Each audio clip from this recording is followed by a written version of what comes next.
praise is due to the Most High. We talking boxing talk. We talking boxing talk, so pay attention. God made you and I in his own image. Sometimes like in boxing, life knock you down. Get up on both feet, we never accept defeat. Remove the chains off your mind and take your time. The truth teller's always on the front line. You COINTELPRO boxer fans, you're dead wrong. Spitting division and hate all day long. But I rebuke you spineless devils in the name of Jesus. And y'all know we really don't give a damn about your wicked motives, always trying to split the fam. We talking boxing talk, so pay attention. God made you and I in his own image. Sunday afternoon, I need to unwind. I grab a cup of tea and play my sister Sugar Free. Mars, her knowledge, she will set you free. But don't get it twisted, ain't nothing sweet. We talking boxing talk, so pay attention. God made you and I in his own image. My brother Drew Titan early in the AM, always speaking facts about the code. All the truth tellers, yeah, they real bold. The General 78, yeah, he real cold. Need some boxing history, shout out to Stormy B. Queen Shawala, always on the scene. And gotta give a shout out to our champ side. Getting us real facts, always down to ride. Now through one of these truth tellers, you found me. Now let's talk boxing with Coach B. We talking boxing talk, so pay attention.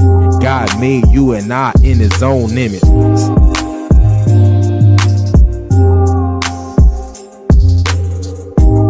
Shout out to my brothers Freedom March, Patrice X, who helped me put this whole thing together, and my sister, the great honorable Dr. Cameron Fields, helping us get our minds right. Mind, body, and soul.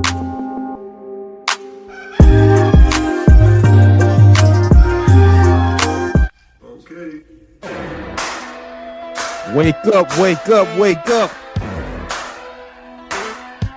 Come on in, come on in.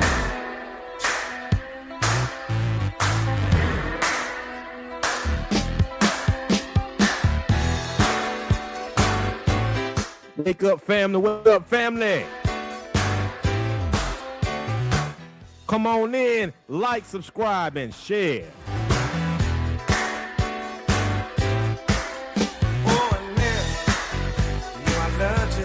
It's gonna be that kind of live, family.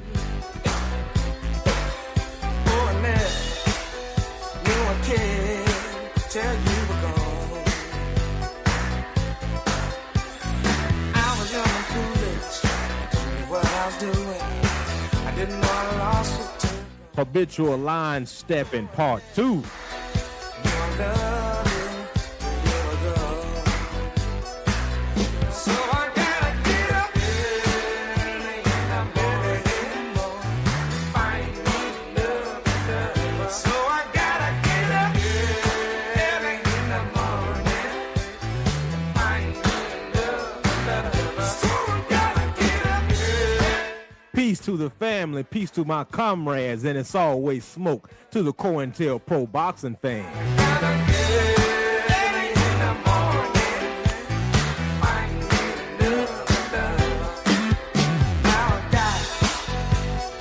It's gonna be extra black in here today.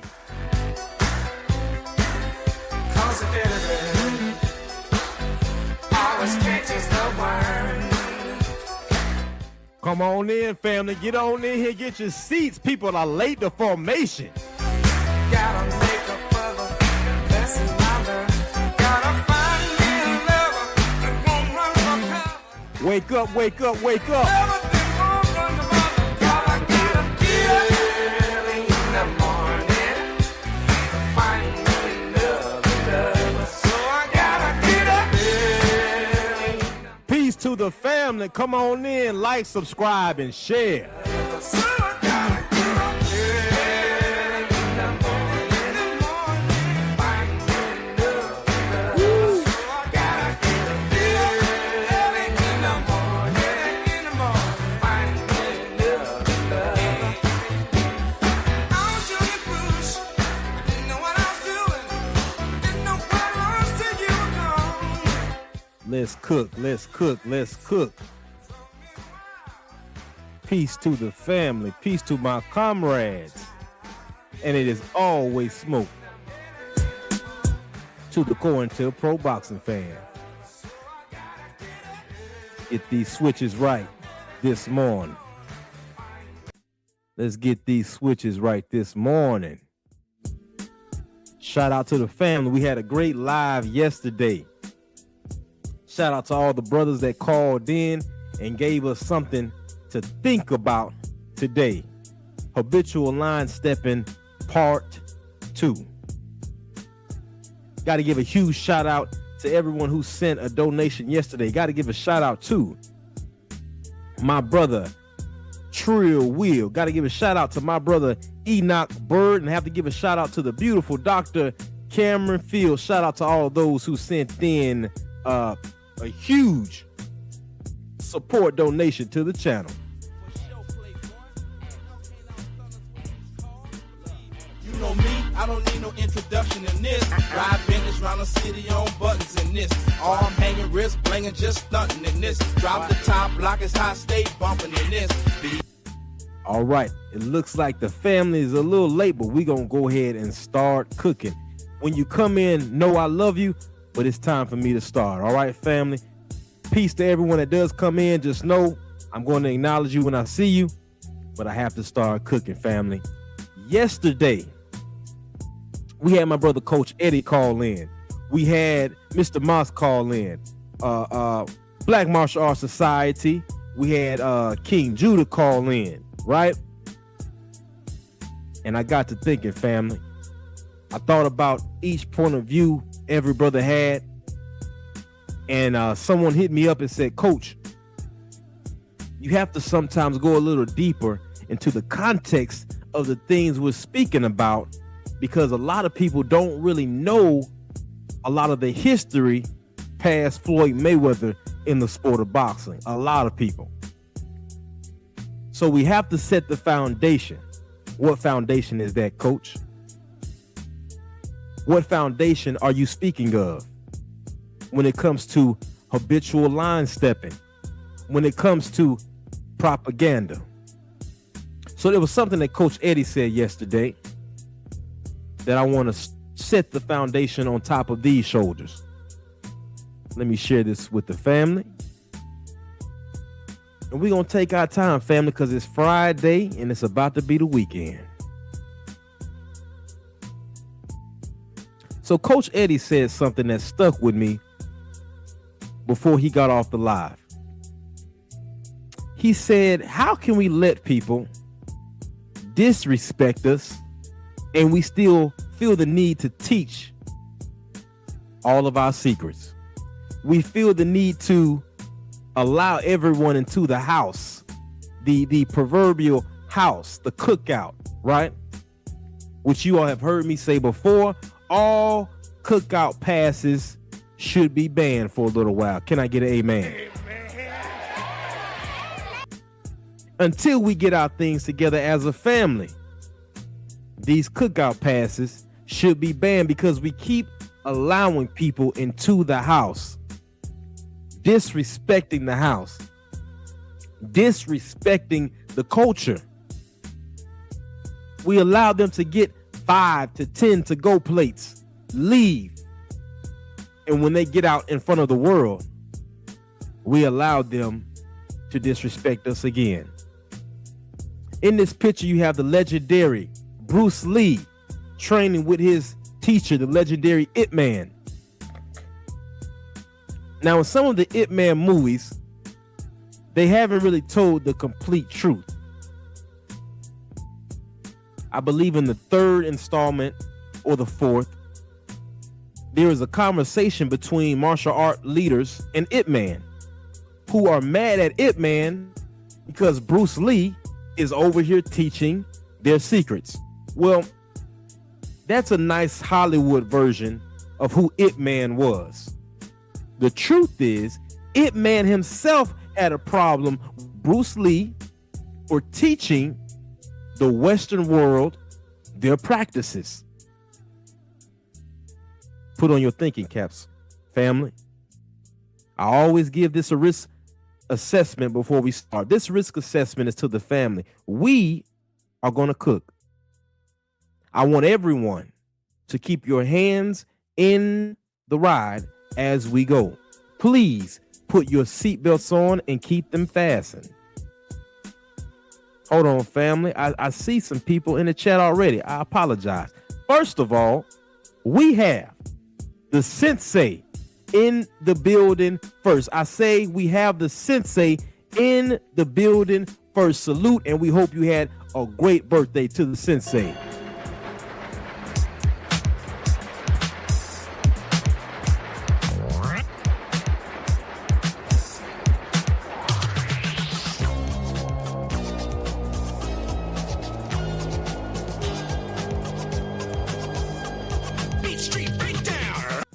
We also have the queen, the beautiful, as the general says, the beautiful brown skin Tay is in the building, in formation, on time, supporting her brother. We have to give a shout out to the beautiful brown skin Tay. Brown sugar, babe. I guess high up your love, I don't know how to behave. Let's see. And salute to Noel Randall. Now let's go ahead and cook because everybody else is late to formation. I don't know what's going on today, but let's keep cooking. So Ip Man had an issue with Bruce Lee teaching the secrets. He had an issue with Bruce Lee teaching the Western world their ways.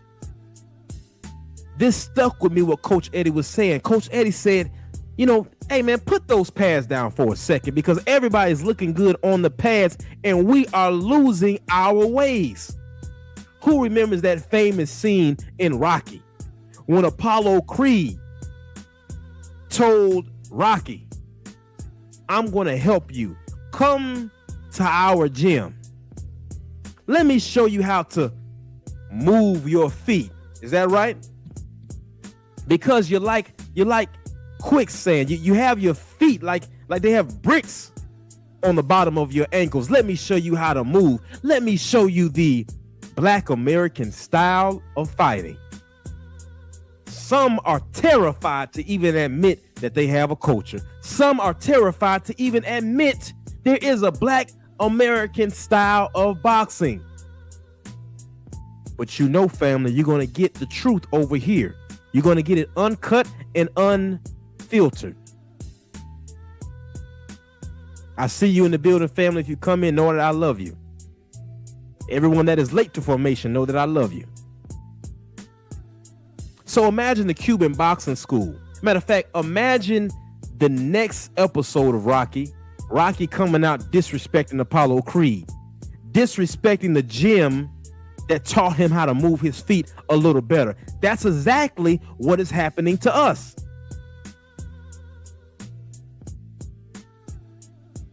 You invite people into the cookout and allow them to disrespect you again and again.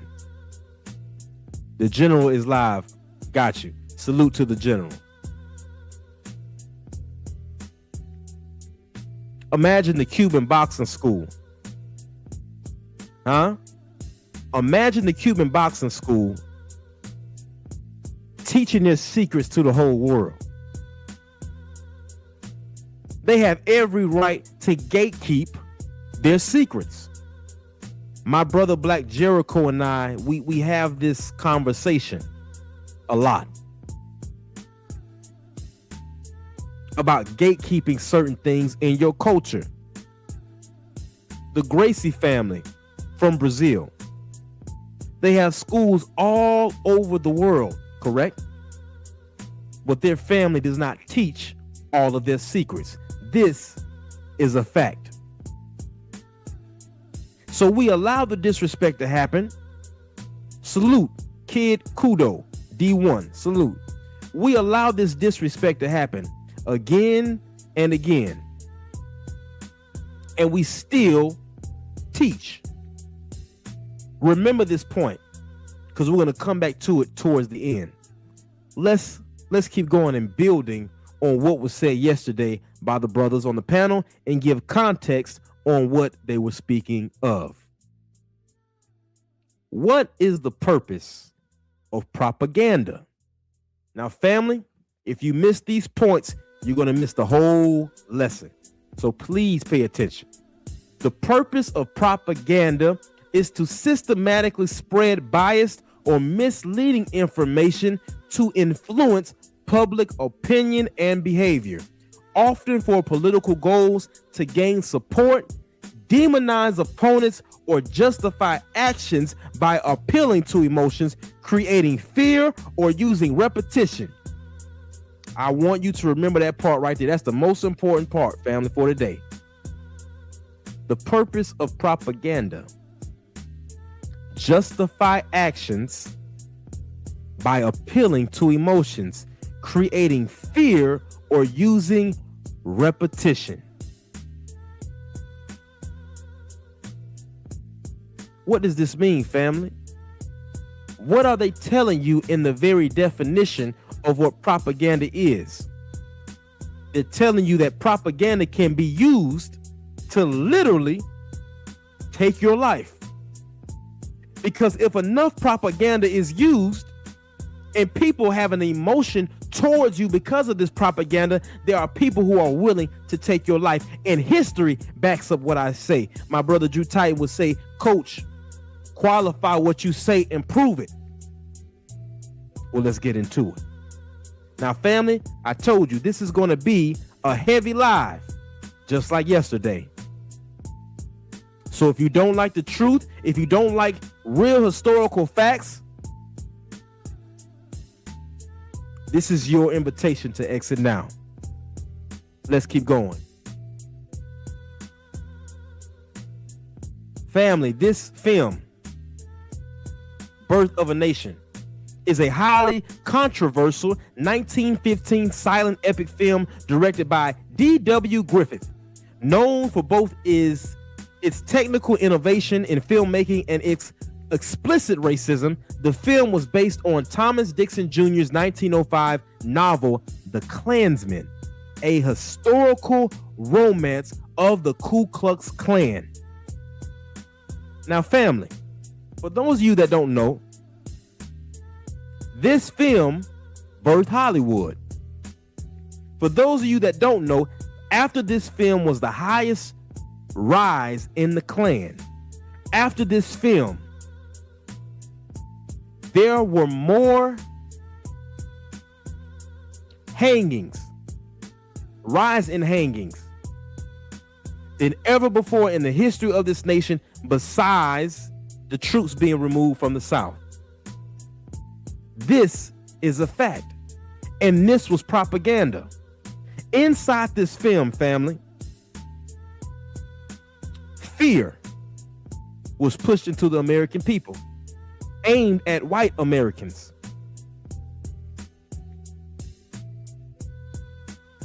In the movie, there was a brother. There were white men painted in blackface representing black men. The black people in this movie were depicted as lazy, ignorant, and violent. And a white woman was raped in this movie. So the white men in the neighborhoods got together to protect the women and children from the lazy, ignorant, violent black men who wanted to rape and pillage their communities. This invoked emotion into those people. So when you all say that propaganda doesn't matter, when you all say that there is no consequence for habitual line stepping, I'm going to show you the historical context and proof that it matters. And I'm going to give you so many instances. I'm going to give you so many boxing instances where this has happened. Because there are some I already know are going to say, oh, coach, that was in the past. That was 100 years ago. That's not happening anymore. It's not. Please sit tight in your seats, because we're going to get into it. Can I get an amen? Let's see what the family's saying. Kid Kudu said, we in the building for this today, coach. Salute, family. Because we're going to get into it. Let's keep going. I see you two messing with my views. I went from 15 all the way down to 1 and back up. I'm not even gonna worry about that. We're gonna keep cooking. Jose Diaz in the house says, it does matter, coach. It's not my fault that white ladies like me. It's easy works. Shout out to my brother Jose Diaz and my brother Felix Nunez are in the building. I repeat, my brothers are in the building. We have some people in the chat representing the Cuban boxing school.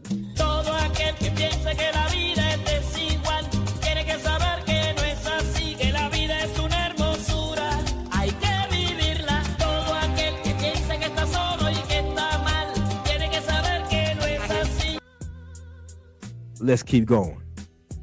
Let's keep going and qualify what you say. Now, family, I told you, you have to pay very close attention to the foundation of how we started, because I'm going to give you a timeline going all the way back to the foundation that every black fighter stands on. See, the reason why a lot of the ignorance is happening is because if you don't know your past, you can't know your present. If you don't know the past, a lot of times you will repeat the same thing. Is that right? So, in public school, a lot of you learned about the Mayflower. You learned about the founding fathers, didn't you? But a lot of us didn't learn about Nat Turner in school. A lot of us didn't learn about Noble Drew Ali and Marcus Garvey and Elijah Muhammad and Dr. John Henry Clark and Dr. Ben and these people that you think we should know. We didn't learn about James Baldwin and Stokely Carmichael and the Haitian Revolution, which gave America its biggest land purchase at a discount. The Louisiana Purchase, right? So we have to admit that under the leadership of the Rockefellers, who sponsored the public school education system, they didn't want you to know these things for a reason. So around the same time Birth of a Nation comes out, we have Jack Johnson, who just won the Negro Heavyweight Championship in 1903. For those of you that don't know, we had to have our own boxing league as well. Our own basketball league, our own baseball league, our own football league. Now, why does this matter, Coach? Why do you have to go back to Jack Johnson? Because I want to show you that almost half a century, this propaganda and habitual line stepping that's going on today, we weren't even allowed to do. So when you use the excuse that all boxing always has been this way, that is a lie. That is the first lie. When Jack Johnson was fighting and they didn't like how boisterous he was, they didn't like that he was sleeping around with white women, they didn't like that he was crossing state lines with these women, they did something about it. My brother would say, qualify what you say, Coach. Let's keep going.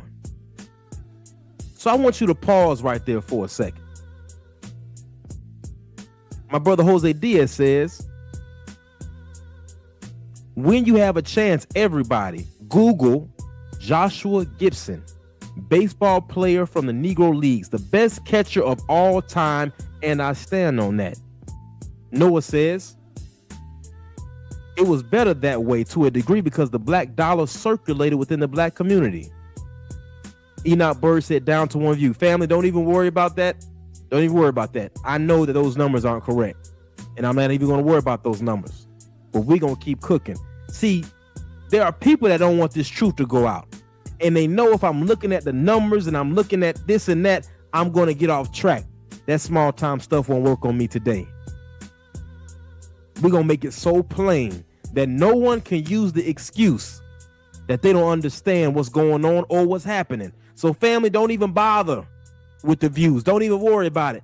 Focus on this truth and spread it when it's done. So they make the Mann Act. They get Jack Johnson out the way, correct? He goes and does time at Leavenworth. Goes to prison, stripped of his titles. He never becomes heavyweight champion of the world again after that. Something similar that they tried to do with a man by the name of Muhammad Ali. See, the enemy cannot create anything new. The enemy uses the same old tricks again and again and again. So when you think, oh, coach, times have changed, we don't have to worry about that anymore. When Shakur, when Keyshawn, when Tank, when Devin, when all of these young brothers might smile in the face of Ryan Garcia and Teofimo Lopez and think because they came up together in the USA boxing program that they're just trolling, that is a lie. That is the second lie. But don't worry, family. I'm going to go deep into this today, and I'm going to remove all excuses. Almost half a century, we were not even allowed to say the same things that others were allowed to say. So when you come to me and you say, coach, but listen, coach, it's not a racial bias. The culture of boxing has always been hypocrisy. And my brother, Black Martial Arts Society, and my brother, Mr. Moss, that was the argument. That was the debate. Well, maybe we shouldn't, make money with them at all. Well, it's boxing. It's just trash talk. They're going back and forth, but see, if we don't understand the historical context and the foundation that we stand on, we will keep making the same mistake. Question to you, family. After Jack Johnson, who was the next black heavyweight champion of the world? And how did they tell him he better conduct himself? And I want you all to remember the Mann Act, because that's going to come in handy later on in this lesson. My brother would say, back up what you say, coach. Back up what you say, coach. Can I get an amen?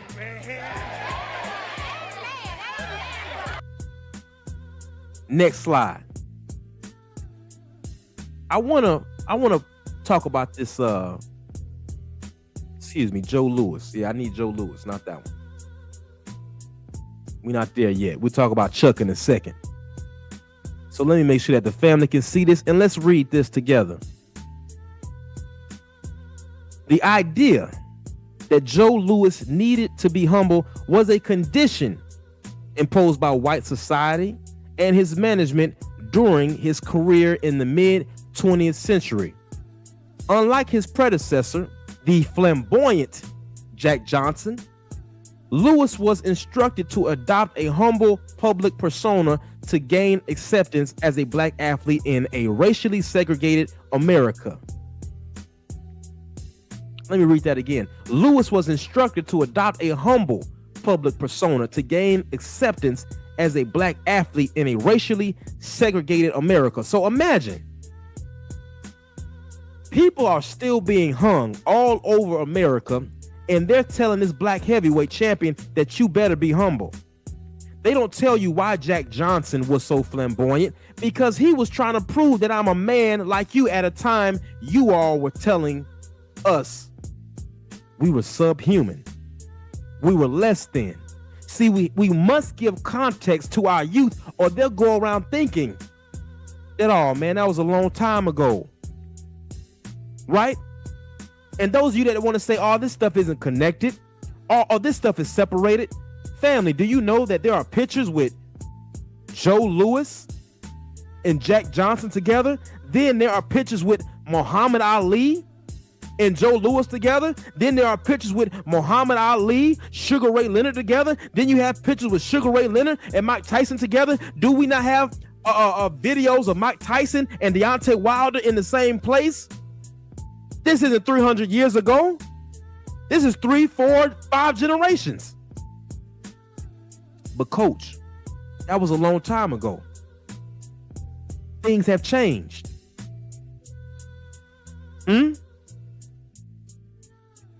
Noah says, in a country that we're indigenous to, a country we built, the enemy uses the same old tricks on you again and again and again. So there were a lot of good things said yesterday, but we're going to give context to those things today. That's what we are going to do. Hold on, family. Let me make sure. Yeah, I see you YouTube messing with my stuff. It's all good. It's all good. The truth going to get out today. Let's keep going. Now, remember I said, family, put this in your notes. The Mann Act. Take your time, coach.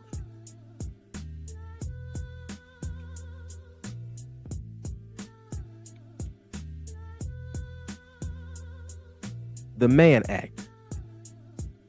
The Mann Act. What is that, family? What is the Mann Act? Let me read something to you. Chuck Berry, a musician, was convicted under the Mann Act in 1962, stemming from transporting a 14-year-old girl across state lines for sexual purposes, leading to a 3-year prison sentence. He served until 1963, a significant event in his career alongside other legal issues like tax evasion later on. Key details: the law. The Mann Act, also known as the White Slave Traffic Act, criminalized transporting women across state lines for immoral purposes, which often included prostitution, but was applied in Berry's case to sexual relations. I want you all to think. Don't agree with me just to agree. I just want you all to think for a second. In no way, shape, or form am I ever condoning the trafficking of any women. But if you know the history of Chuck Berry, if you know what was being said in mainstream media about Chuck Berry, before Elvis, he got our girls gyrating and wanting to dance with Negroes. We got to do something about him. The hypocrisy. Coach, back up what you're saying, that it's hypocrisy. Yes, Lord.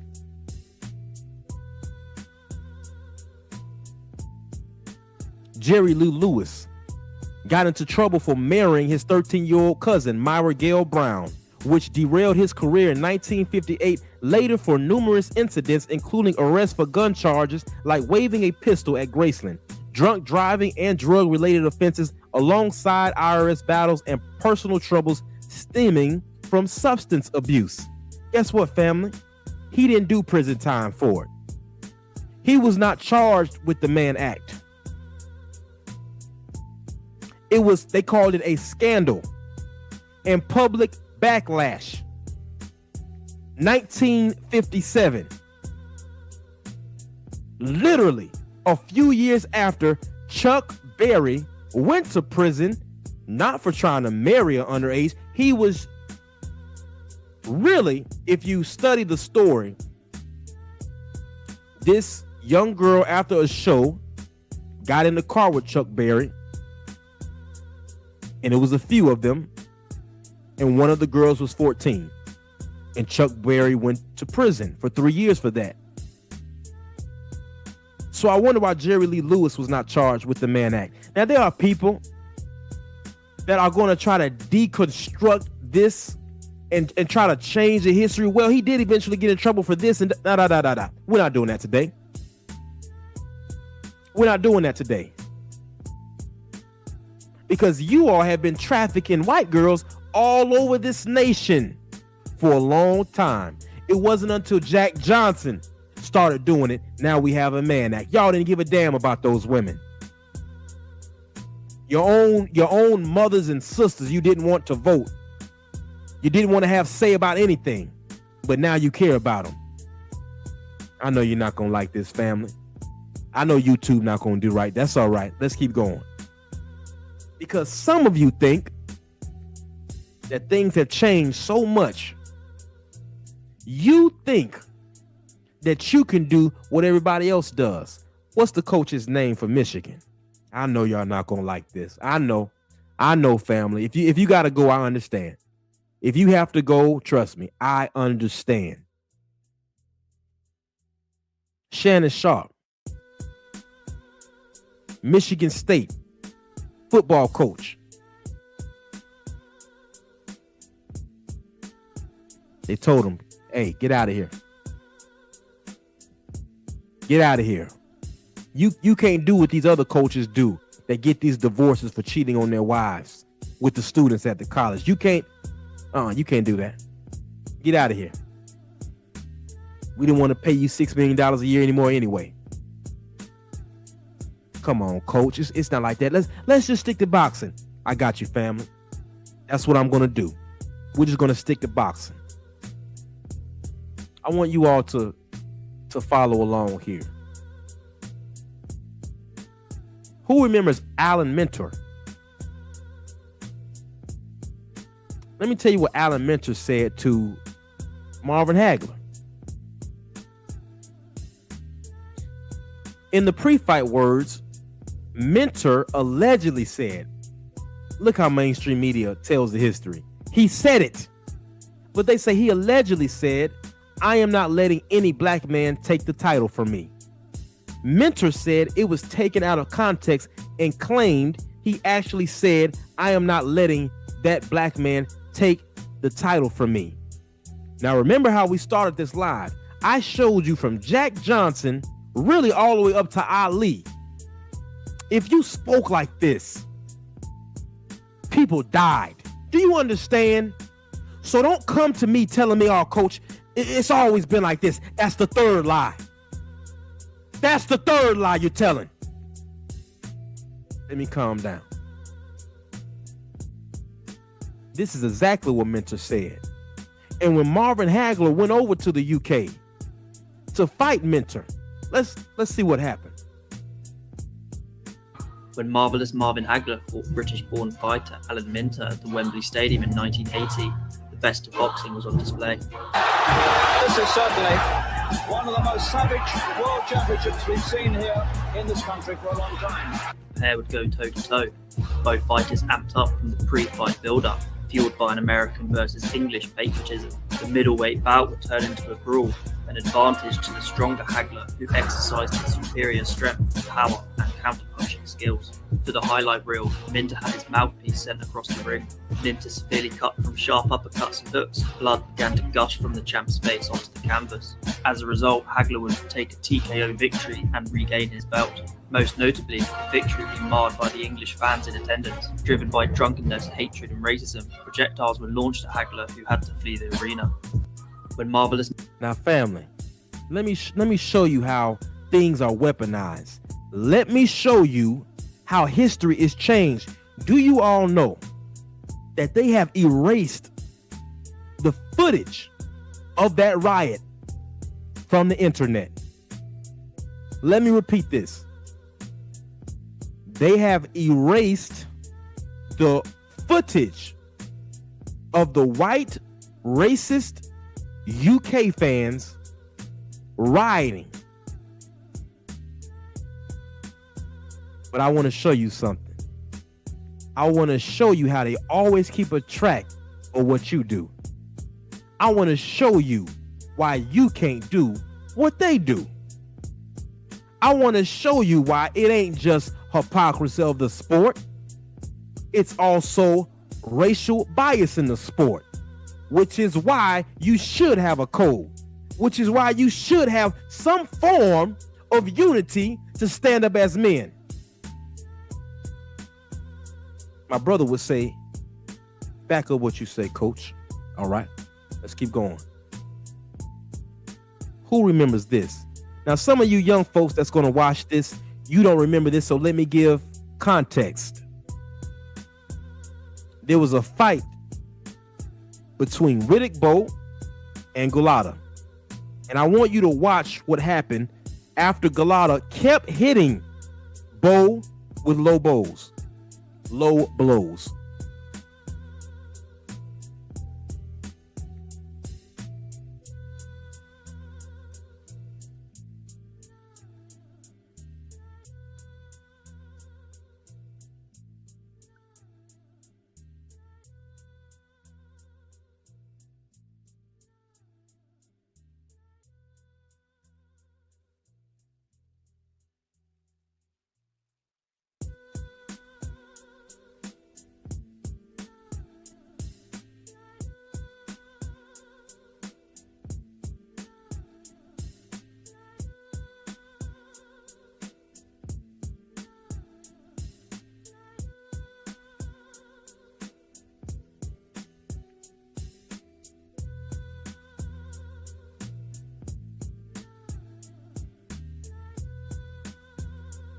Look at those thugs, right?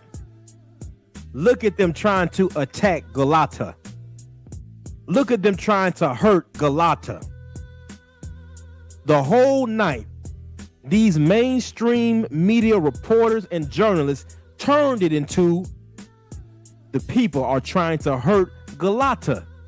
But it was no longer about Galata for the second time being disqualified for being dirty. Hitting Riddick Bowe again and again and again with low blows.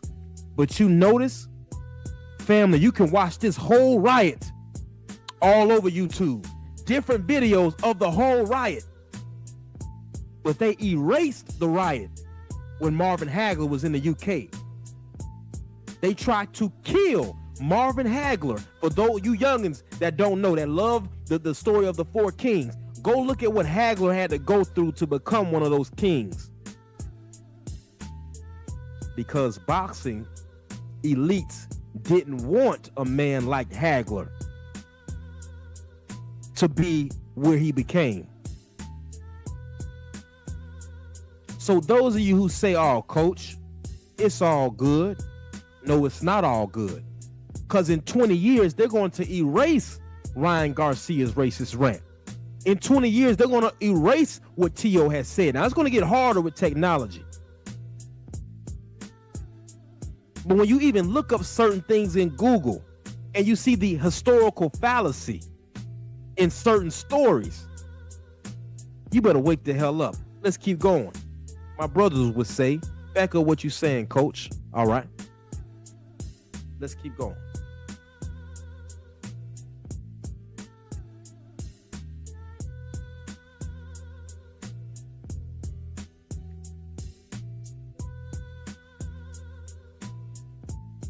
It's a black mark on the sport. You ever notice that anytime things get out of hand and we're involved, it is a black mark on the sport? Coach, back at what you say. This was a long time ago.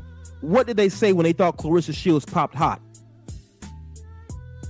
This is a black eye on the sport. And didn't even give her a real apology publicly the way they tried to ridicule her when they thought she popped dirty. Who remembers that? Ryan Garcia isn't a black eye on the sport. Teofimo Lopez isn't a black eye on the sport. The WBC raises the amount of clenbuterol and ostarine, but that is not a black eye on the sport. Now, if you can defend this, you are spineless and a hypocrite. If you can defend this, I know exactly what and who you are.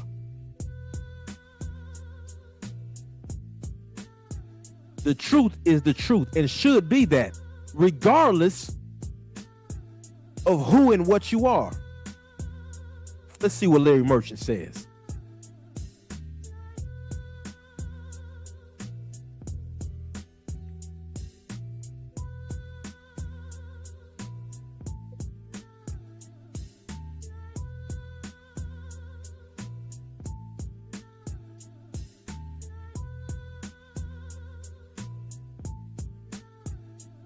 Now listen, now listen at Larry Merchant. Listen to him. Galata was smart enough to get out of here. These angry Riddick Bowe fans are trying to attack him, are trying to hurt Galata. But Larry, why don't you tell the other side to that?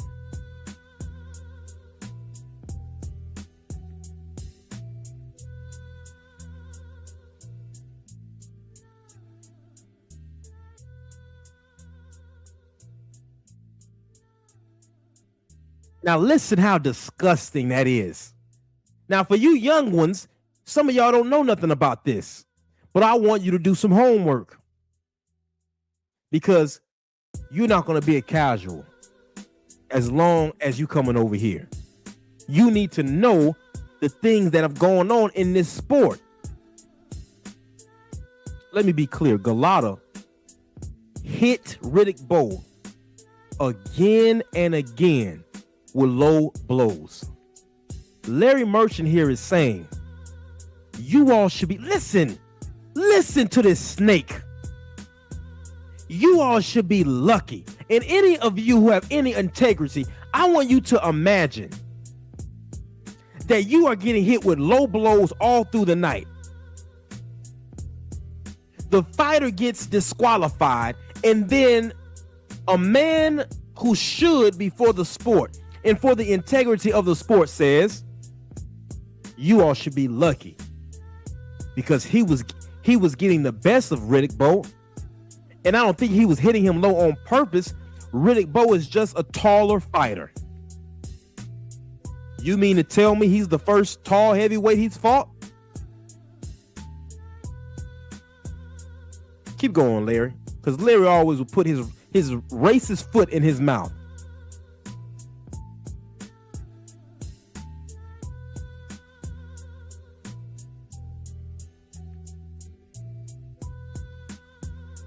R.I.P. to the great legendary George Foreman. This was not one of his best moments.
Look at this great footage.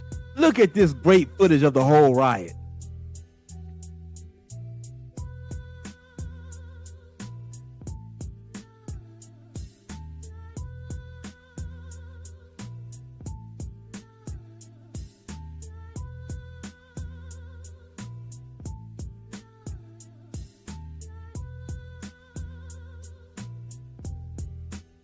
Now let me stop. Larry Merchant is interviewing Galato's trainer, asking him how it started, as if the whole boxing world did not see the low blows that was landed again and again and again.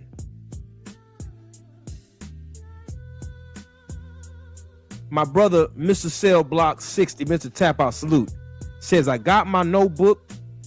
When we stay on cold, the world will fold to us, coach. Coach cooking Friday, funk stew. Can you feel the cooking?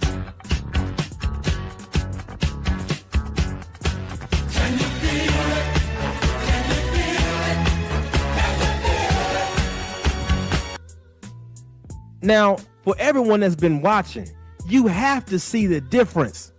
Marvin Hagler didn't disqualify anybody. Marvin Hagler beat Alan Minter in his own home, fair and square, TKO. and they tried to kill Marvin Hagler. But then they treat Galata like he's the victim. They try to blame Riddick Bowe's fans. No. Galata fans were fighting as well. They were just getting their asses whooped. But this is how they weaponize history to paint you in a certain light and not show the other side of the story. So when you come to me and you say, well, coach, it's always been like this, that's the fourth lie. Let's keep going.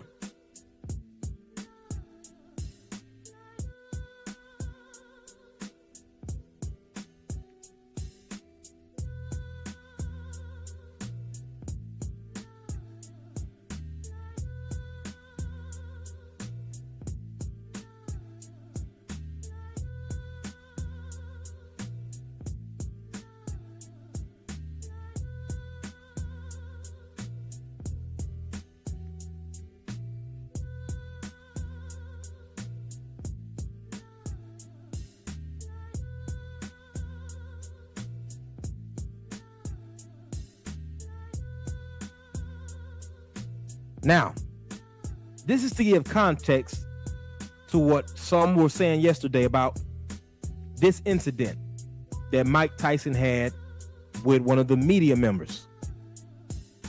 Family, it is important for us to give context of the whole situation when we say, yeah, but Mike did it, and yeah, but Bernard Hopkins said this, and yeah, that's true. They have had their moments, correct? What were they saying about Mike after he did this? What started this altercation, this verbal assault, this disgusting verbal assault from Mike Tyson towards this man? What was going on around Mike Tyson's life around this time? What were the media saying about Mike? The man yells out, put him in a straitjacket. This is at the Mike Tyson Lennox Lewis presser. The man yells out, he should be in a straitjacket. This is after they already calling Mike crazy. They're already calling Mike a rapist. One of his best friends in the industry is gunned down. He feels like everyone around him is using him. And Mike does a few interviews about this situation and explains what was going on. For us to use this situation and what T.O. did, family, it ain't the same thing. It wasn't right what Mike did. But Mike was called all kinds of savages and crazy, and he should be back in prison after this. Question to you, family. What ridicule have you heard from the things that T.O. said? Let's keep going. My brother would say back up what you say, coach. All right, let's keep going.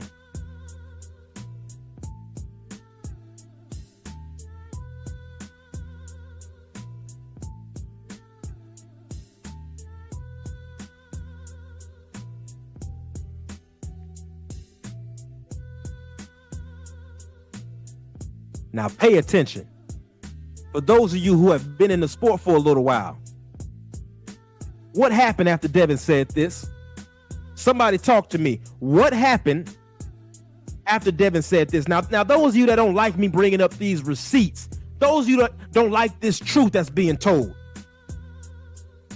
here's your time to exit, and always remember that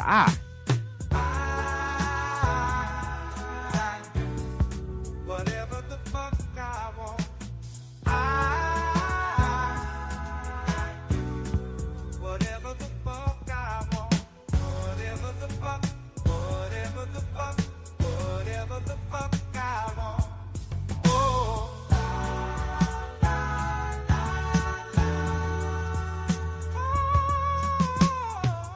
You can't tell me shit. pay attention.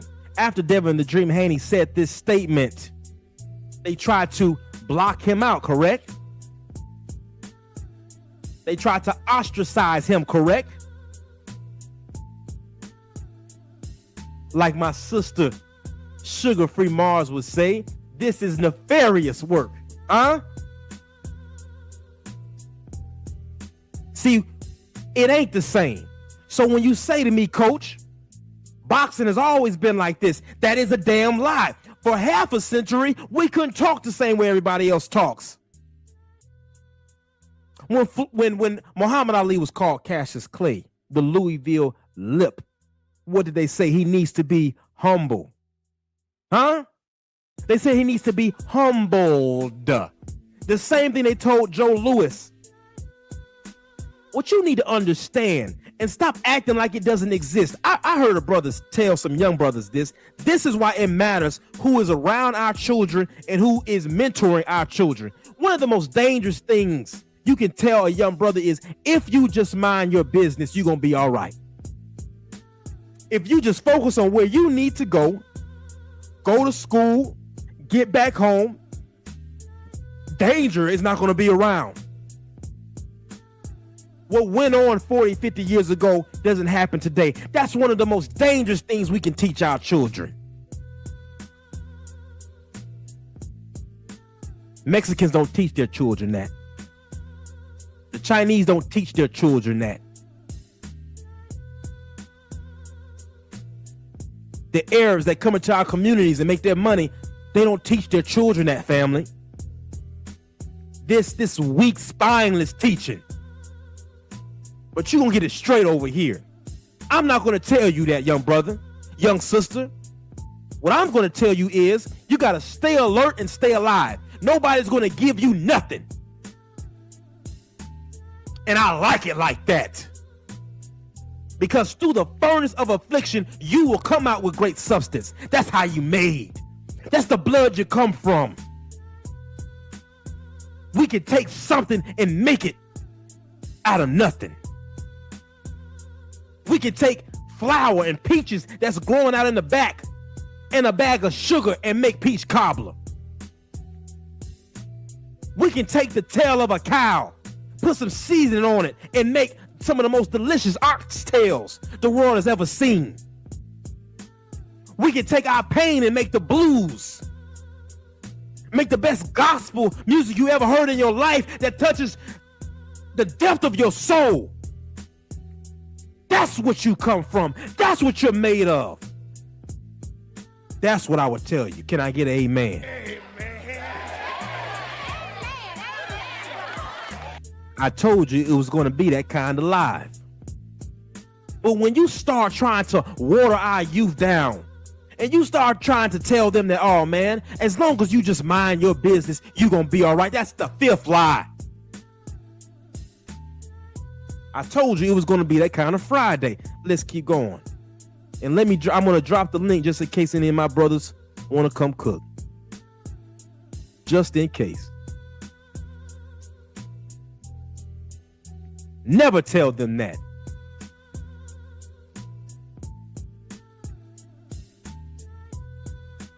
Now, family, before I show you the next slide, I want you to look at the screen. Do you all see the comments? Now, this is a white gentleman. He says, are we fixing racism or just reversing it? I'd never lose to a black boy in my life. I'd be the black boy any day of the week. Now, family, do you think any of these people are on any of the Allen Mentor videos calling out their brother? You see, I don't mind holding our own accountable. You see how I just said what Mike Tyson did was disgusting? That was a disgusting verbal attack. I've been on all the Allen Mentor videos. I don't see any of you. But guess what, family? They're going to hold you for what you say. They're going to remember it, and they're not going to let it go. My brother would say, back up what you say, coach. Okay.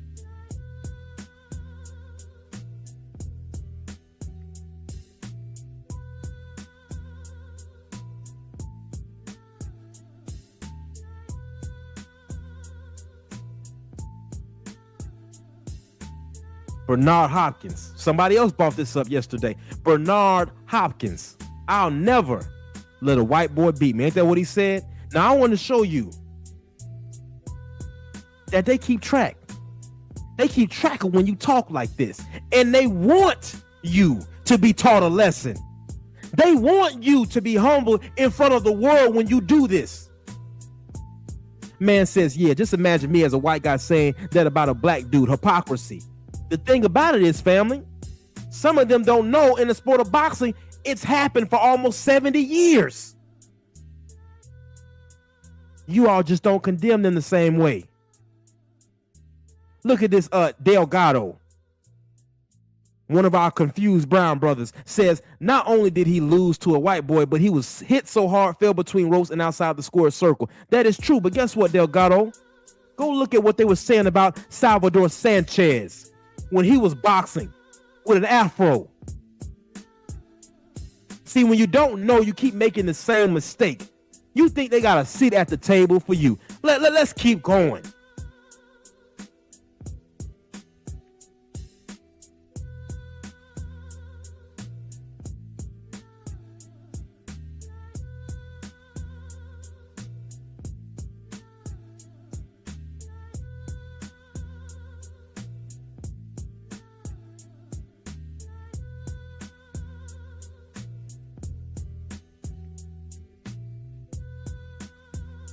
Who remembers when Wilder said this? And what happened when Wilder said this, family? Salute to my brother Tracy T. Says, keep cooking, coach. My brother Tracy T. I got you right here, family. Always coming through, brother. For show, playboy. How can outstun us with these cars? Believe it. You know me, I don't need no introduction in this. Ride business around the city. When Wilder said it, they said it was disgusting. How dare he say that? How dare he say matter of fact, they said there needs to be an investigation. Huh? They said there needs to be an investigation of what he said. They didn't say he's just trying to promote a fight, did they? Did they? When Bill Haney and Devin Haney, before the Ryan Garcia fight, said something along the lines of what they were going to do to Ryan Garcia in the ring. They didn't say they were just promoting the fight. They said, how dare Devin say that? See, you can't be double-minded and double-tongued over here. This is habitual line stepping 101. This is about emasculating you. That's what those who have been here from the beginning of the lesson, when I showed you what they were saying about Jack Johnson, they were letting you know that you need to be humble. You need to be brought down a few notches because you're standing up too strong as a man. But my brother Malcolm said this. We declare our right on this earth to be a man, to be a human being, to be respected as a human being, to be given the rights of a human being in this society, on this earth, in this day, which we intend to bring into existence by any means necessary. You have the right as a man to stand up. You have the right as a man where if someone even assumes to joke about graping you, to tear that stage up, you have that right as a man. But coach, has always been like this. Come on, coach. Let's just keep it boxing. If you don't want to fight, get out the ranks. If you don't want to stand up and be a man, don't lay down with our women. If you don't want to be a soldier, don't sign up. Don't come into these spaces. If you're going to be double-minded and double-tongued, moving like a COINTELPRO boxing fan. Let's keep going. Who remembers this?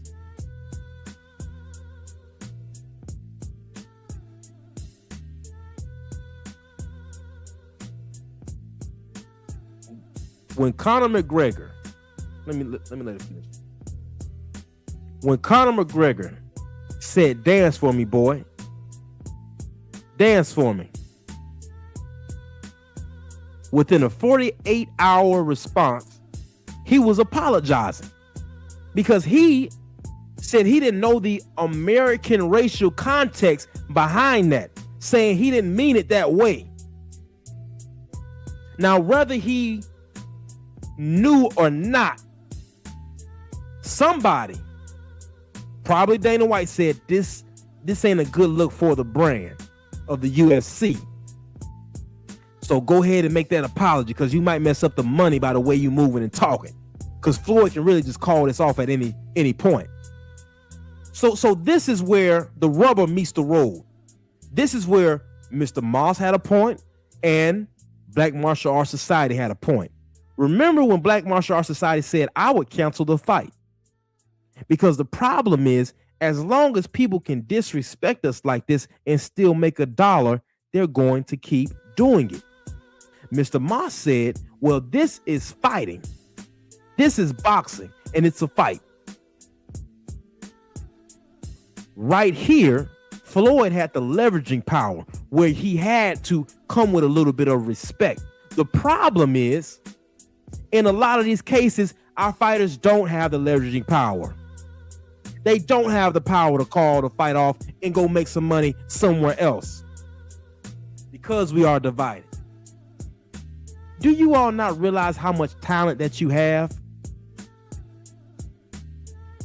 And then how stupid you all look when you go against your own so hard and God still works it out where they're still blessed in front of you.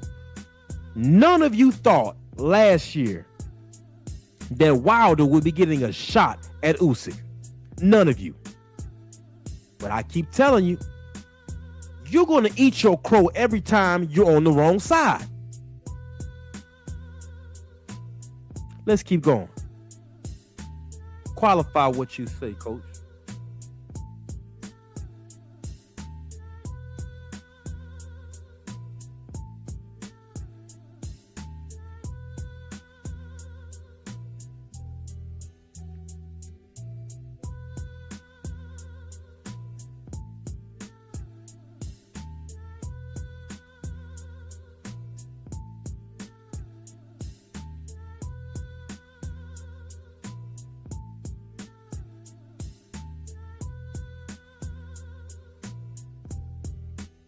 Where's the outrage?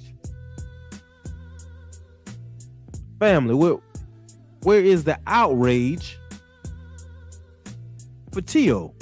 Now, I want to read you some of these comments under this video. Alejandro says, hey, man, hey, he's the one making the fight exciting. He put exiting, but he meant exciting.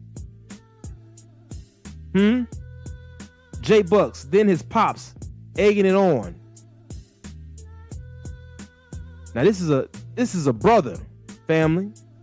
JD Vibes 400 says Tio has no choice. Shakira can't sell at all. This is someone who is condoning the joke of graping a brother and then emasculating him more by calling him Shakira. And this is a black man. But these are the same brothers that I keep telling y'all, be in your chats calling you kings and queens. Keep going, coach. Jose Reyes, laughing my ass off. Tio is actually being nice. He a clown sometimes. Daniel Sanchez, that shit funny. All shit. Been sending it to everyone. Jigama. That was Tio's slick way of calling him a jigaboo, family, if you all don't understand microaggressions. Rule Star Racing says this is effing funny. Getting under Shakira's skin already. 2011 351 says, if it's getting under your skin, keep doing it. Now, family, that means that as long as it's to promote a fight, it's okay to emasculate you, family. This is what's being said. It's all good as long as they're trying to emasculate you. But they coming to tell me, oh, coaches, it's just to sell the fight. Do you all not understand the history of the sport. Now, if you've been here from the beginning of this live, you cannot deny it. You cannot deny what I've shown you.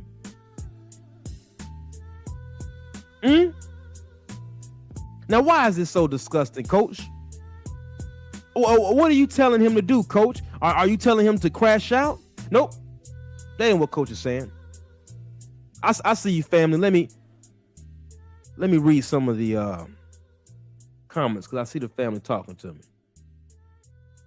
I see the family talking to me.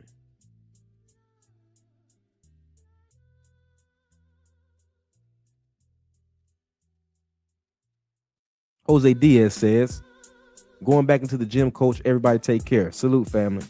Mr. Cell Block 60, Mr. Tapout says, Coach, only the weak ones, them other ones need a superhero to beat the original hero. Kid Kudo D1 says, look at Jake Paul and how he called off the fight with Tank. Kid Kudo, thank you. Thank you. Would have made him millions, but you know what Jake Paul did? Hey, cancel it. We'll make something else happen. The small hat community don't care how much money you're making the community in the basketball league. If you disrespect them, look how they did Kyrie. Well, y'all know it's affecting ticket sales if he don't play. He got to apologize. He has to bow down. The first apology wasn't good enough. How can our women and children hold their head up high? And there's absolutely no consequence. So what are you saying, Coach? What are you saying should and shouldn't be done? What are we just going to complain? No. I always have an answer. I always have a call to action.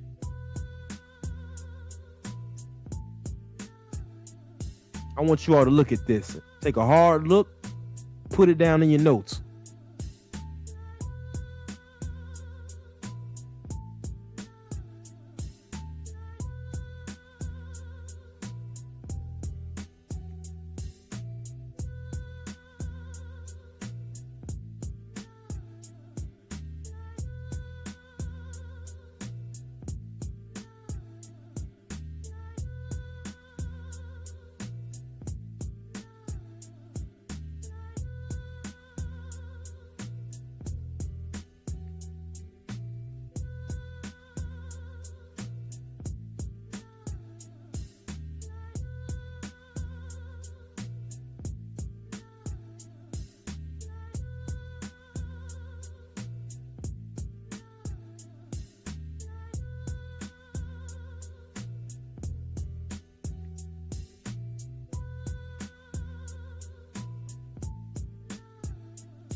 Y'all don't see the problem with that, family?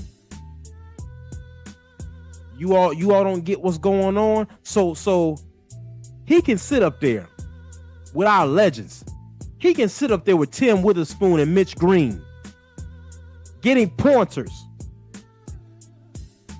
And him and his father, they've been doing this their whole career, all up and down the East Coast, going in the black gyms, learning our slick styles, coming up through the USA Boxing program. Black coaches.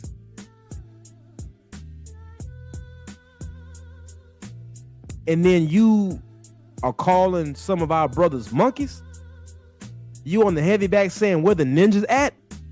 And you all don't see the problem. All right. It's a big ass problem. Let's go back to the beginning. Like I said, the way I end is how we're going to begin.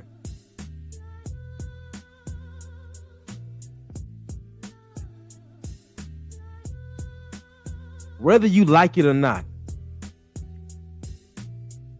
this is the foundation we stand on. This is where we started.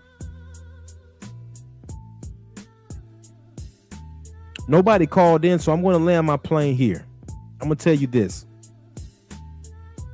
If we keep allowing this habitual line stepping. Do you all notice how the disrespect is getting closer and closer to there being no lines, to the point where Devin Haney's little brother a few years ago was almost verbally attacked, and he's a kid, by an adult because of their hate for Bill Haney. Wilder clearly gets cheated against, and it's okay, family. We allow everybody to come into our communities when they are hated against, when they are ostracized, when they are abused. What do we say, family? Come on. Bring your women and children. Bring your sick. Hell, the men can come too. Set up your gas stations. Set up your merchant markets. Set up your banks. We will do business with you. We will help you stand up. This abusive relationship is knitted into the fabric of a lot of the culture that some of you don't even understand. Has anyone in the chat ever seen someone eat spaghetti and fish? Where does that come from? Because there are some people that say, man, spaghetti don't go with fish. Where did you all start doing that? When did you all start doing that? Well, I'm going to tell you. I'm going to back up what I say, and you all can look it up, because I don't want you to just agree with Coach. I want you to do some homework and come up with your own idea. During the Great Migration, when many from the South moved to the West Coast and the Midwest, Chicago. Salute to my brother Mind of Mansa Musa in the building. My brother Mind of Mansa Musa in the building, always keeping it G'd up. Wow, wow. What's up, cat? Damn. Yeah. Some motherfucking doghouse battle cat collaboration. Family, did you all know that the Italians in the South were discriminated against, just like the Irish? So down by the banks, black folks would fry fish and the Italians would sell pasta. This is a fact. So when people from Mississippi moved to Chicago, this is why some black restaurants you could get spaghetti and fried catfish. This is a fact. But then when the Italians were allowed to become probationary whites, some of them joined racist, white, Protestant, Christians, so-called Christians, enact terror on the black community. This is a fact. When the Jews were hated against by the same racists that hate you, the black community said, come on and set up your merchant marts here. We will spend our money with you. The same thing with the Chinese before there were any Chinatowns. The same thing with the Arab and the Indian and the Korean. But then when it became American to hate and discriminate against you, look what happened. And then we thought, well, maybe if we just integrate, we'll all get equal protection under the law. Everything will be fair. And look what we've been dealing with. Do you all think we were dealing with this type of crap in the Negro Baseball League, the Negro Basketball League? And then Ice Cube starts the big three. And the biggest detractors of it is Negroes.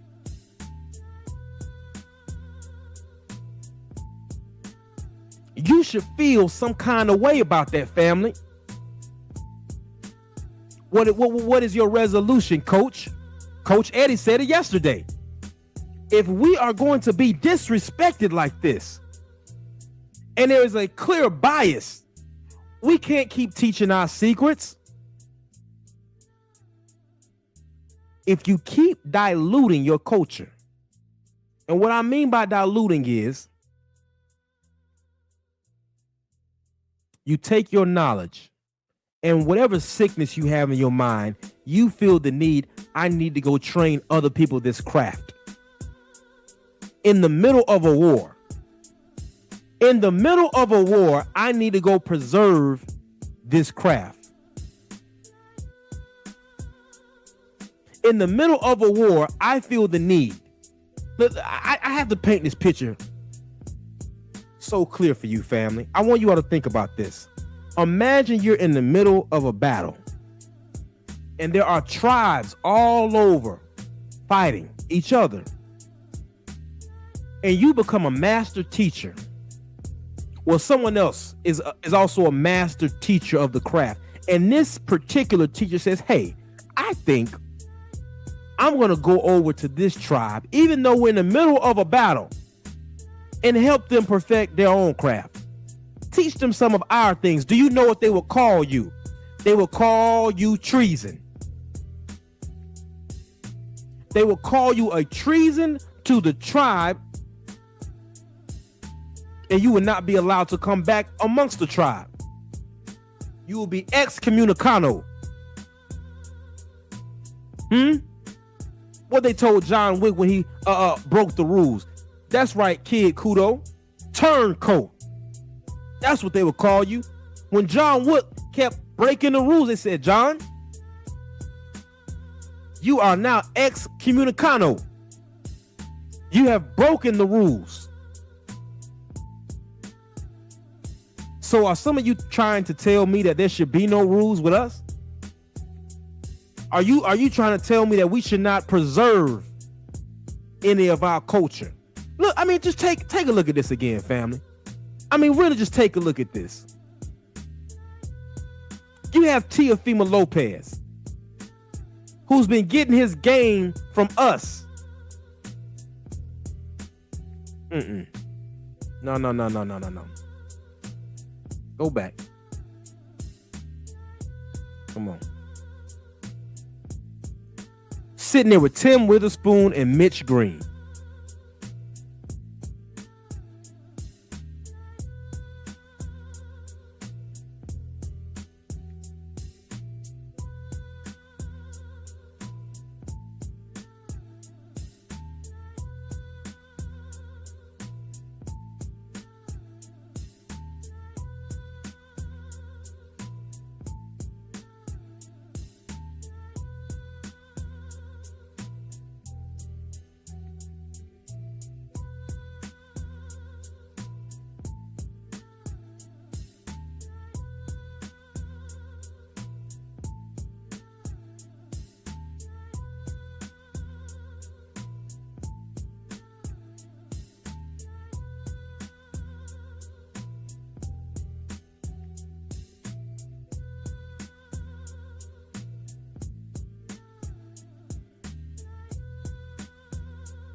In this small moment, do you all realize, and to my coaches, you understand, do you all realize that Tim Witherspoon just taught Tio in that little moment how to move his feet and land that right hand better? Now, I want you all to go watch his fights before he had this communication with Tim Witherspoon. And I want you to look at his fights after and see how he's landing that right hand. See how his feet look different. Now imagine I give you knowledge.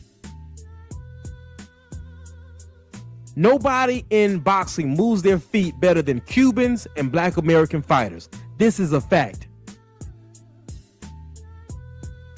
That is our advantage. But look what we do. Salute my brother Enoch Bird. Mana Mesa Musa says, we've always given everyone a real chance, and we've never gotten anything but hate, disrespect, and death. We are and have always been us on our own. Why are some of you afraid of that? So-called men. What is our job as men, family? What is our main job as men? It is to provide and protect. Now, if you can understand all of that, St. Louis in the Mix says, oh snap, coach is live. Salute, brother. And the True Tellers in the chat, smash the like button. Salute, family. I guess my notifications didn't go out to everybody. So please like, subscribe, and share, because you all see there are people that don't want this truth going out. Damn it. So don't come and tell me, hey, coach, man, it's everybody. Listen, y'all better pay attention to what Mana Mansa Musa just said. We've always given everyone a real chance, and we've never gotten anything but hate, disrespect, and death. We have always been us on our own. How many times, family, do you all need to go through this same thing again and again?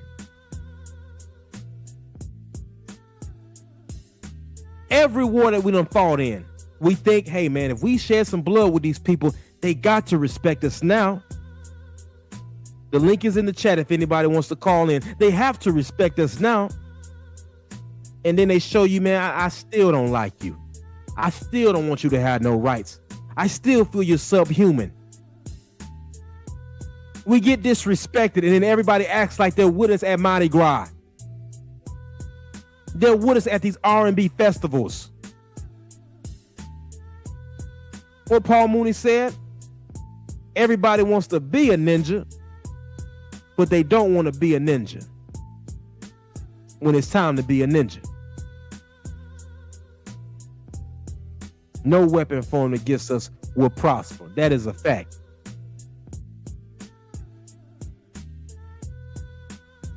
This is insanity. To keep repeating the same thing over and over again, expecting a different result. Can I get an amen? I know you don't like it. I know you don't like it. But you won't be able to say, hey, there wasn't nobody standing up on the truth. My brother Noah, show yourself on the camera and I'll let you up.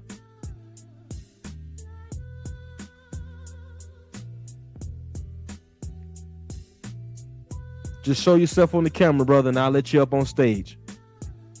Got to make sure everything is safe to let you up. We got our brother Noah Randall in the building. I'm going to give him a minute. I see you trying to get your stuff together. But this is insanity. So no, I'm not saying, oh, well, let's just cancel the fight. I'm not saying that. What I am saying is we have to have the same energy. Shakur was just calling Oshaki Foster a B. We have all this smoke for each other. I'm talking about smoke, baby. We got it for each other. We ready to go to war with each other. But boy, y'all get in front of everybody else. Salute, man, my brother, the messenger, 215. Hey, family, I see YouTube is not sending my notifications out today. So please like, subscribe, share. Let the family know that Coach Hudson is live. Because this has been a great live. We done dropped some truth. And I see what's going on. But shout out to my brother, the messenger, 215, and all of my family tuning in from Philly. And if I get rocked for my kids, is that real? Even though what we do is wrong, we still hustle till the sun come up. Salute to my brother Noah Randall. Go ahead, brother. First of all, salute to the coach. Can't hear you, brother. You might have to talk into the phone. No, we still can't hear you, brother.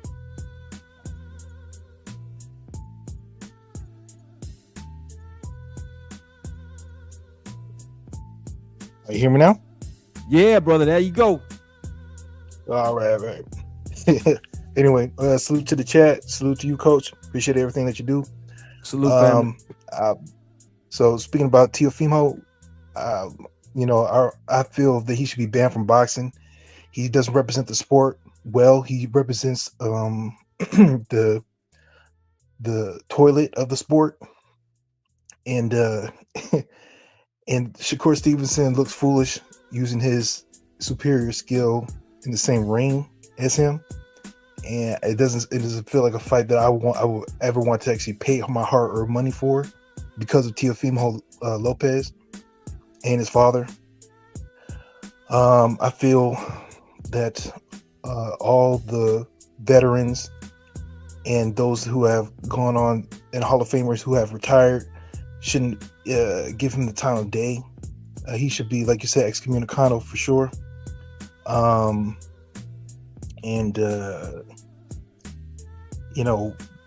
This is being on code is the term that's used by foundational Black Americans, that when Dr. Clyde Henderson was speaking about inappropriate behavior, this is another example, and it's prevalent in sports in general, of off-code Black men who are talented and show physical strength and great athleticism, but they don't show on-code behavior and Black pride like we used to in the past.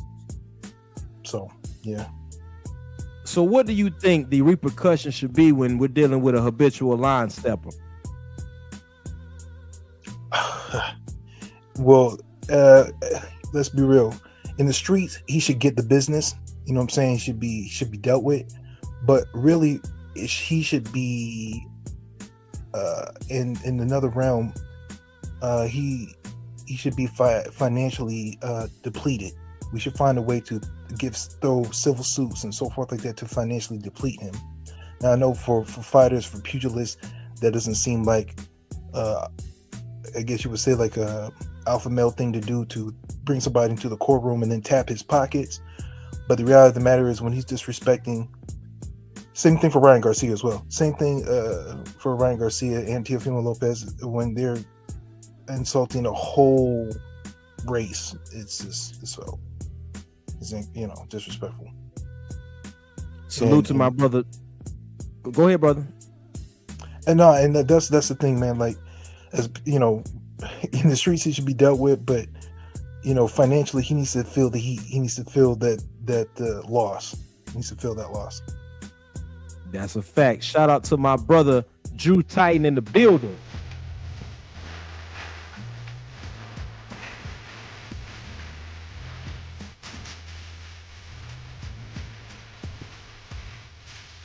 Yeah, well, we can call it from this guy. Hey, now let me say this, family. Noah is right and exact. Let me give a shout out to my brother Drew for a second. For those of you that don't know, I made my channel because of my brother Drew Titan. He told me that I had a God-given talent to speak the truth. I didn't want to make a channel, family. And my brother Drew said this. He told me twice, because the first time he let me go. But the second time he spoke to me, he said, Coach, this ain't about what you want. God done gave you this and you need to make a channel. So I'm three subscribers away from 500. And that is because my brother Drew told me. Now, let me tell you about this last little point, because I don't want to make the live about Drew. Because I know some folks, they like, oh man, Coach about to talk about Drew the whole time. But let me just say this. I saw a clip of my brother Drew at the presser they just had, doing push-ups and getting work done. If you all knew what that brother been through in the past few months, for him to be at that presser doing push-ups, getting that work in, I know for a fact, without the shadow of a doubt, whether you believe in God or divine intervention or not, I know, I ain't talking about what I think. I know that God's hand is on that brother's life, and I appreciate my brother Drew Titan. I appreciate my brother Stormy B-Man, whose birthday was yesterday. But my brother Noah is right and exact with everything he's saying. There has to be some type of consequence, some type of repercussion for this habitual line stepping, because if it doesn't happen, and one of the problems is we keep missing the bus. What you mean, coach? What do you mean by missing the bus? This situation that just happened with Shedeur Sanders with the draft, this continued social lynching of these black athletes. But let's just give one example with the football thing, right? When Colin Kaepernick took a knee, we missed the bus. When Ray Lewis got up there and apologized to them people, when other talking heads turned on Colin, we had leveraging power right then and there to change things for good. We missed the bus. And when you miss the bus, guess what happens? The same thing that got us to that point happens again. We see another situation where these racist elites in another organization says, we're going to teach this uppity Negro a lesson. Who was that brother they wanted to teach that lesson to? Deion Sanders. It wasn't until the dollar and the people, mainstream America, started saying, all right, y'all doing enough with this lashing. Let up, because we missed the bus.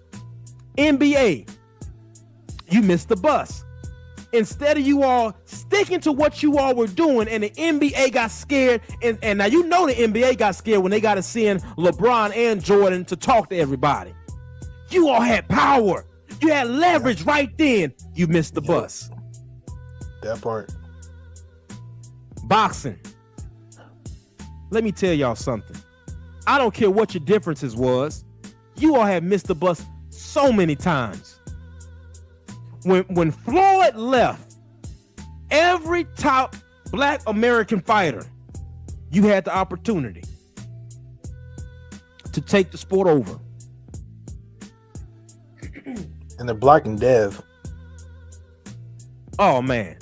But you know what? Dev is trying to go ahead and run it, and they're trying to destroy his promotional company. And it's and like I said, Bill's been like, really slugging it out with these big league dudes, these big name organizations, man. Suleiman is just another example, man. Suleiman is really like the front man or the grand wizard of this of representing these anti-black racist South American and Mexican fighters. And that's just the reality, you know what I mean? And I would love to say that a PBC is different, but they're not. And that's the part that hurts the most. I was really hoping it'd be different, but it's just not. So Bill Haney and Devin Haney are basically it for the most part. That's it. You know what I'm saying? Everybody else is top ranked, the zone, Golden Boy. Man, nah. Yeah, bro. I have a question for the family. Go ahead. Now go ahead, brother. I mean, and like you said, the European fighters, so really and people be like, oh, you fanboying. And I'm really not. I'm just calling it like I see it, man. Black Americans have built this sport. Black Americans have built this sport, and many others. Nobody tuning in to watch these other people. That's just a fact. We are the status symbol of this whole thing, and we push it forward. But the only problem is, as usual, we don't own and control like we should, and that's a systemic thing. Because these other groups from other countries shouldn't be able to position themselves in something that they don't really run like that. I mean, and that's a disheartening part about this thing. Like, all we have to do is be unified in doing one thing, and that's owning, controlling, and distributing our talent across the world.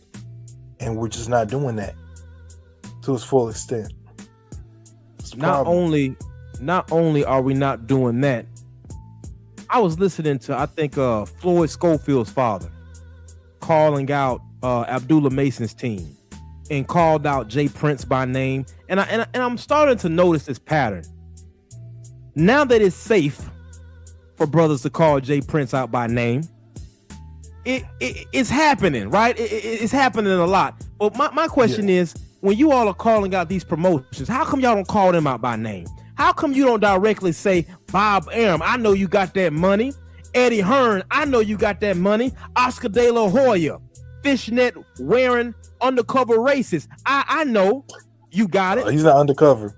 He's not undercover, bro. He wide open with it. Right. You're right. He got sued for it, remember? That's how you PBC right. came about. Yeah. That is a fact. But I want to say this. When you talk about Bill Haney, you all missed the bus again. Who noticed at that fight, the Brian Norman Jr. versus Devin Haney fight?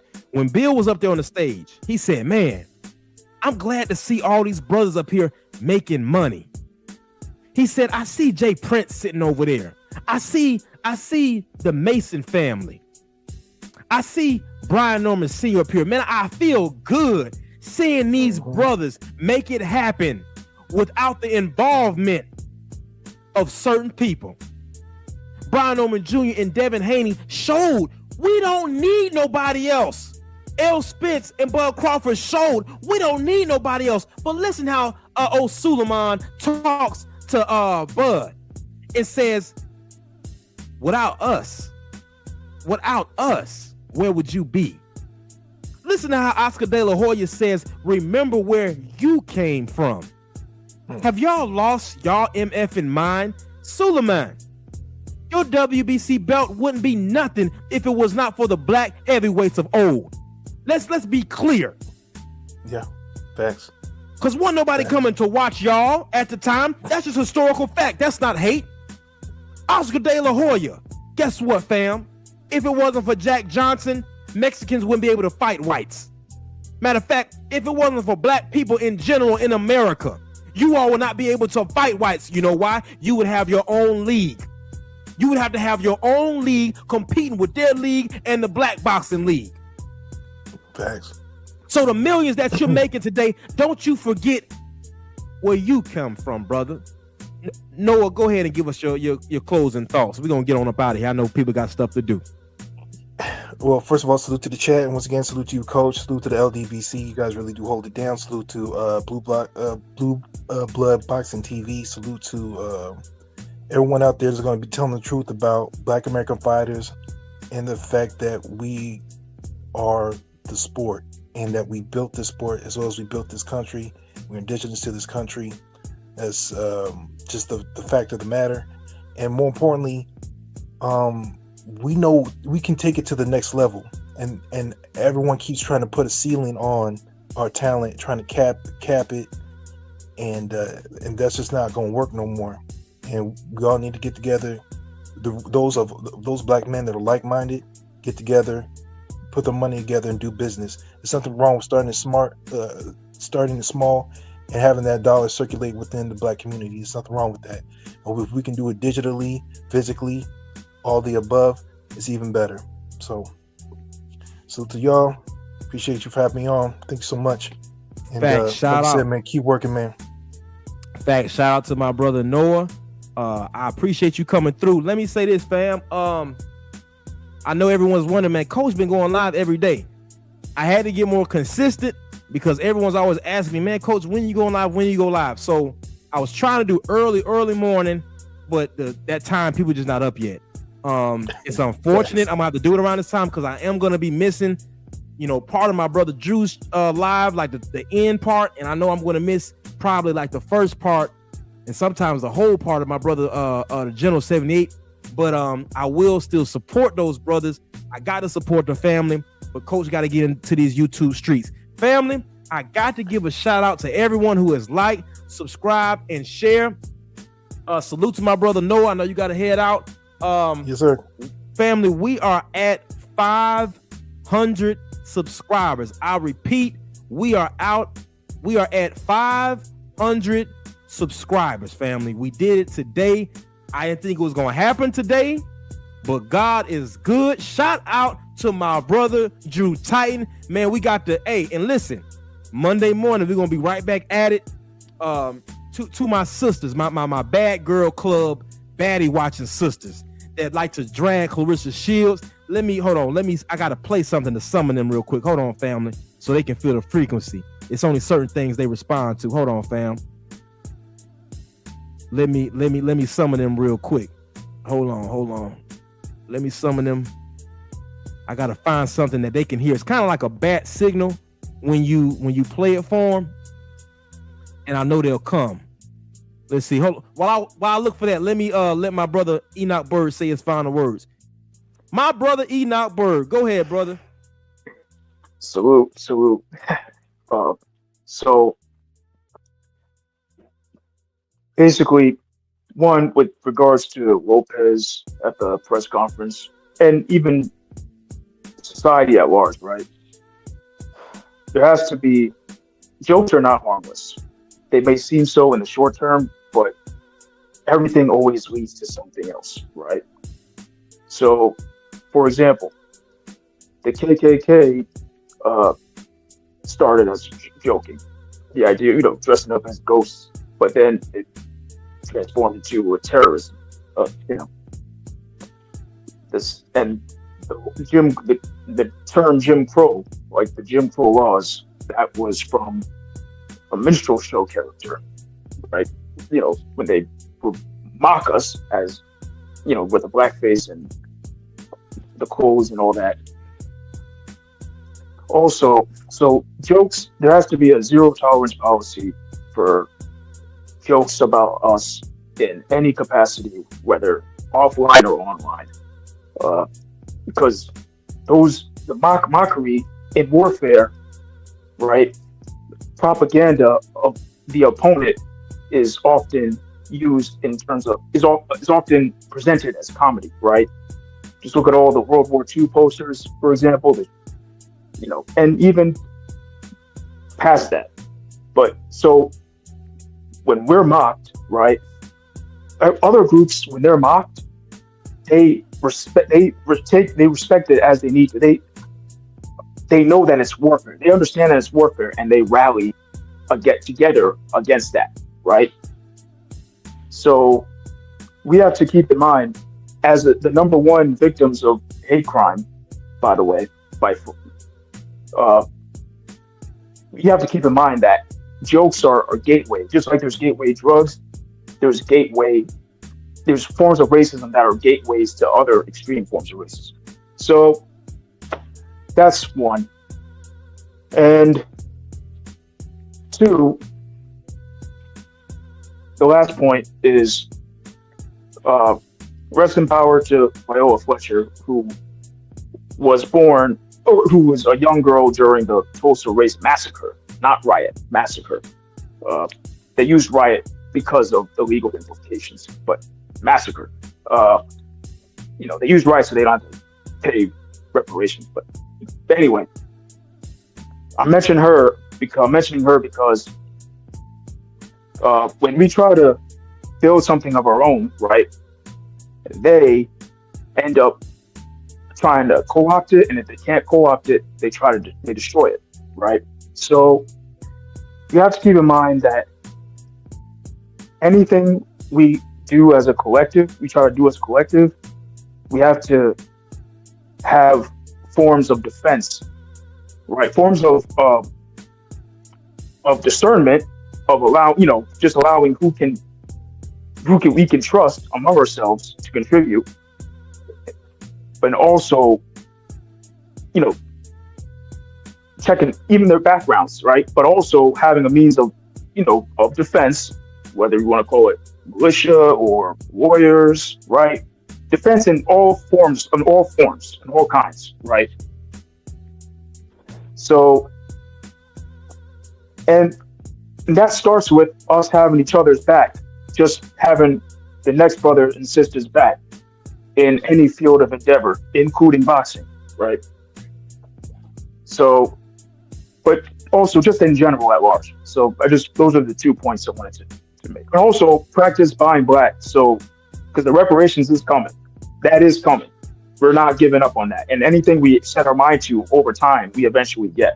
So when that comes, we gotta circulate it among ourselves. We gotta practice that skill of buying black now. So we don't just get it, the reparations, and then just spend it away back to them. So that's all. All right. Shout out Peace to my and salute. brother. Peace and salute, brother. Shout out to my brother Enoch Bird. I'm about to close us out again. I cannot act like I got here by myself. Family, I am nothing without my comrades. I am nothing without the truth tellers. I am nothing in these spaces without the people who have helped me. I feel so good to say that over the last year, I have not compromised. I have not joined any kind of hate trains of our black fighters. I have not tried to join these mainstream media talking points and try to kiss the ass of these COINTELPRO boxing agents and reporters. We built this channel. And it might not be a lot to y'all, but it's a huge thing to Coach Hudson that I got 500. Boy, you can do a lot with 500 people. You hear me? You can do a lot with 500 people that want to hear the truth. Because 500 people that want to hear the truth can quickly turn to 1,000 that's going to spread the truth. You understand? So I have to give a shout out to each and every one of you. I am nothing without y'all. Shout out to my brother Patrice X in the house. Says salute. I'm late, but here to support the truth teller. Family, we did not compromise once. I stood on the right side this whole time, and I can go to sleep at night with peace because I know that the character of my heart and where it's been this whole time. Again, man, I'm at 500 subscribers, family. Before you know it, we will be 1,000 strong. 1,000 strong. Damn, man. Hey, shout out to my brother Drew Titan, my brother Patrice X that helped me really set all this up. You all like the sound bites you're hearing?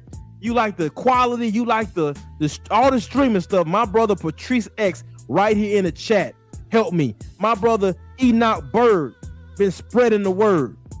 Like the way that rhymes. Saturday, Sunday, family, I'm gonna be resting. You will see me in the chats that, the people that I've been supporting. I'm not a click hopper or a channel hopper or none of that. The same people I've been rocking with the last year, that's who I'm gonna keep rocking with. So if you want to catch me over the weekend when they go live, I'll be over. If Drew Titan go live, if Stormy B-Man go live, I Am Trill Will, Freedom's March, I'll probably be with those brothers on Sunday. My brother Clarence McLean, my sister Sugar Free Mars, my sister Shower, the General, 78 Sports TV, our brother Champside. I'll be heading over there after this. Who else, family? Who else I be on? I think that's it. Did I say my brother Stormy B-Man on Sunday? I hope I'm not forgetting anybody. If I am, I promise y'all I'll mention you next time on Monday, because I'm going to rest this weekend, family. We put in work. Y'all hear me? I put in work this week to get to 500. I don't know about you, but hey, man, let me tell y'all, I feel good. Hold on. Let me see if, first off, I feel good, and I got to summon up my ratchies for a second. All the ratchies who were mad at Coach for defending Clarissa Shields. I want y'all to come through Monday. Let me summon y'all real family. All right, family, let's get back righteous.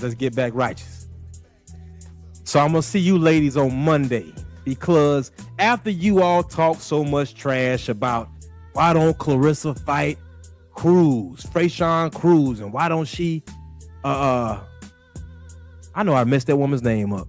I'm going to get it right on Monday. Why don't she fight Hannah Gabriels? Why don't she fight Shadesha Green? And now that she's fighting one of those people, y'all are nowhere to be found. So I have to address you, sisters.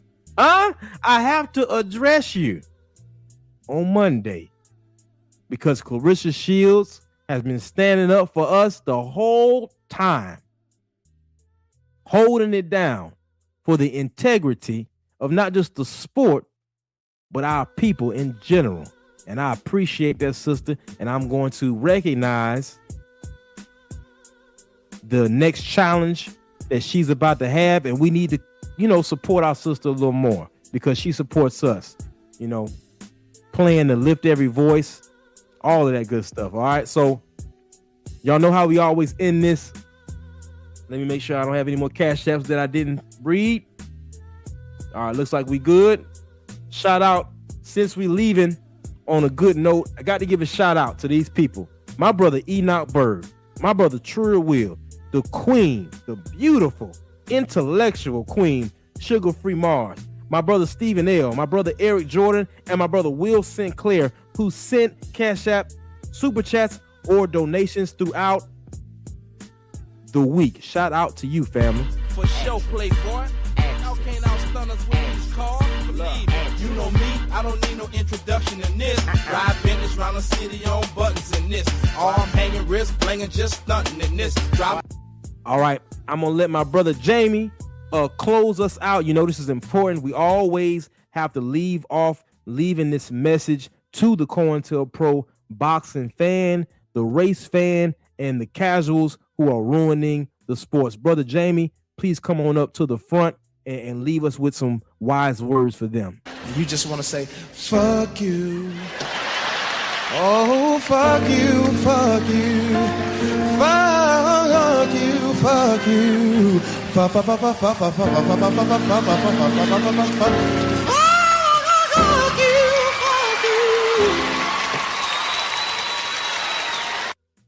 to my brother Enoch Bird, you should have had a wrench.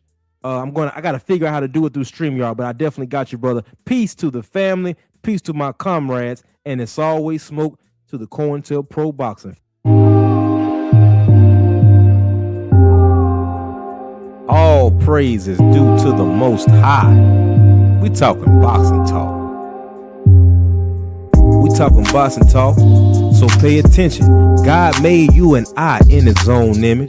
Sometimes, like in boxing, life knock you down. Get up on both feet, we never accept defeat. Remove the chains off your mind and take your time. The truth teller's always on the front line. You COINTELPRO boxer fans, you're dead wrong. Spitting division and hate all day long. But I rebuke you spineless devils in the name of Jesus. And y'all know we really don't give a damn about your wicked motives, always trying to split the fam. We talking boxing talk, so pay attention. God made you and I in his own image. Sunday afternoon, I need to unwind. I grab a cup of tea and play my sister Sugar Free. Mars, her knowledge, she will set you free. But don't get it twisted, ain't nothing sweet. We talking boxing talk, so pay attention. God made you and I in his own image. My brother Drew Titan early in the AM, always speaking facts about the code.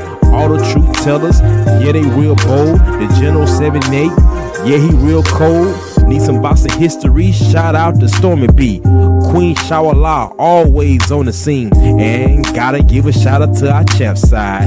Getting us real facts, always down to ride. Now through one of these truth tellers, you found me. Now let's talk boxing with Coach B. We talking boxing talk, so pay attention. God made you and I in his own image.